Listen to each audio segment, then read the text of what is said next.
쉿! 오늘 이 영상은 혼자 몰래 보세요. 다른 사람이 이 영상을 먼저 보게 되면 내 아이가 또는 내가 1등을 놓칠 수가 있습니다.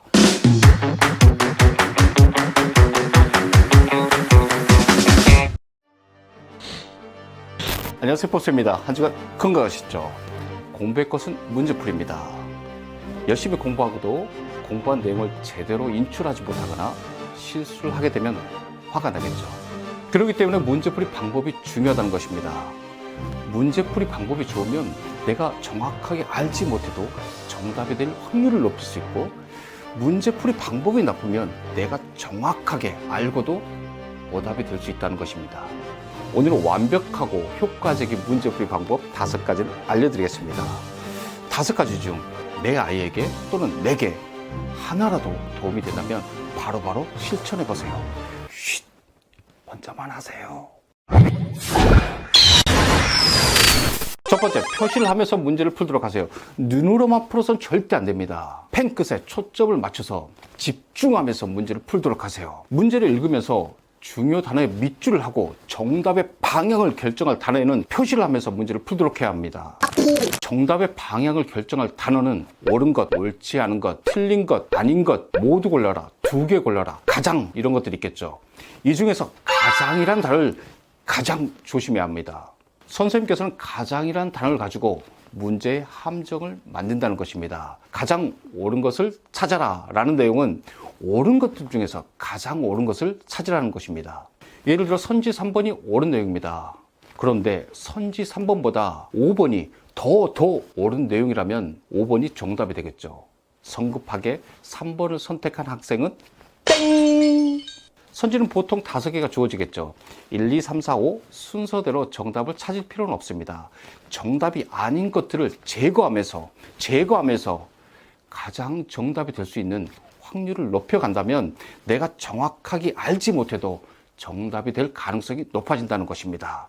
그리고 실수도 없겠죠. 꼭 표시를 하면서 문제를 풀도록 하세요. 2번째, 문제풀이 후 채점은 직접 하세요. 문제풀이 후 채점은 가장 기본적인 것이죠. 문제를 풀고 나서 채점을 하지 않으면 문제를 푼 의미가 전혀 없는 것이죠. 문제풀이는 내가 알고 있는 것과 모르는 것을 정확하게 알려주는 것입니다.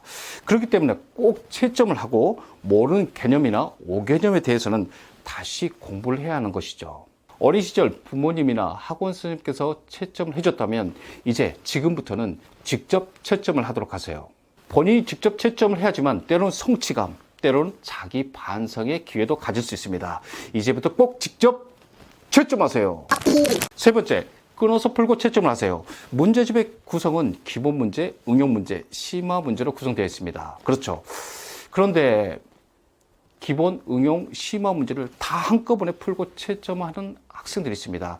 아마 채점하기가 귀찮고 번거롭다는 생각에서 그런 것 같습니다. 그런데 한꺼번에 모두 다 풀고 채점하면 절대 안 됩니다. 예를 들어 볼게요. 기본 문제 풀었는데 원소 기호 몇 개를 몰라서 틀렸습니다. 그럼 응용 문제, 심화 문제도 다 틀리겠죠. 그래서 끊어서 채점을 하라는 것입니다.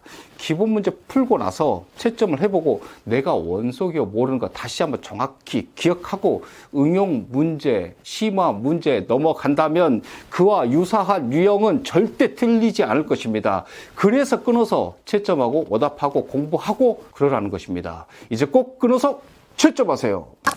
4번째, 오답 정리를 꼭 하도록 하세요. 틀린 문제는 내가 모르거나 개념을 잘못 알고 있는 내용입니다. 그래서 오답 정리를 하라는 것입니다. 오답 정리를 해야지만 비로소 나의 약점을 보완할 수 있고 비로소 성적 향상을 이룰 수 있습니다. 꼭 오답 정리를 해야 되는데 방법이 중요하겠죠. 어떤 학생은 문제 다 적고 해설을 다 적는 학생들이 있습니다. 이거는 보여주기 위한, 검사를 받기 위한 오답 정리인 것입니다. 시간도 굉장히 많이 걸리고 능률이 떨어지는 오답 정리라는 것이죠. 제가 오답 정리 알려드릴게요. 하나, 문제집에 바로 오답 정리를 하세요. 문제집의 글자는 검정색이죠. 그럼 채점은 빨간색으로 하고 파란색으로 오답 정리를 해보세요. 그러면 오답의 내용이 눈에 확 들어올 것입니다. 2, 와의 화우를 잘 활용해보세요. 틀린 문제 주변 공간에 Y를 적고 왜 틀렸는지 적어보고 how를 적고 내가 무엇을 알고 어떻게 풀면은 다시는 틀리지 않을지 그 내용을 적어보세요. 셋, 교과서나 복습 노트에 오답이 된 내용을 표시를 하거나 추가 정리를 해보도록 하세요. 그리고 풀어버린 문제집도 다시 한번 보면서 오답이 된 내용을 꼭 다시 한번 확인하세요. 이제부터는 오답 정리를 꼭 하면서 자신의 약점을 보완해 보세요. 다섯 번째, 단기 목표를 가지고 문제를 풀도록 하세요. 문제풀이의 집중력과 속도를 높이고 싶죠. 그러면 단기 목표를 가지고 문제를 풀어보세요. 확실히 집중력과 문제풀이 속도가 향상됩니다. 예를 들어 볼게요. 수학 30문제 풀이가 있습니다. 네모는 그냥 30문제를 풀기 시작합니다. 하지만 법쌤은 30문제를 30분에 풀겠다는 단기 목표를 잡고 문제를 풀기 시작합니다. 네모는 단기 목표가 없으니 문제 풀다가 힘들면 화장실도 가고 물도 마시고 멍도 때리겠죠. 하지만 법쌤은 30분이라는 단기 목표가 잡혀 있으니 어떨까요? 집중 있게 문제풀이를 이어가고 화장실 가고 싶지만 계속해서 문제를 풀 것이고 멍 때릴 시간도 없이 계속 문제풀이를 이어갈 것입니다. 또 단기 목표를 잡고 문제를 풀게 되면 시험 실전 연습도 가능하다는 것입니다. 마감 시간이 정해져 있기 때문에 시간에 쫓기는 듯한 긴장감, 평상시에도 문제를 풀면서 시험 적응 훈련이 가능하다는 것입니다. 이제 꼭 단기 목표를 잡고 문제를 풀도록 하세요. 오늘은 공부의 꽃이라 할 수 있는 효과적인 문제풀이 방법에 대해서 알아봤습니다.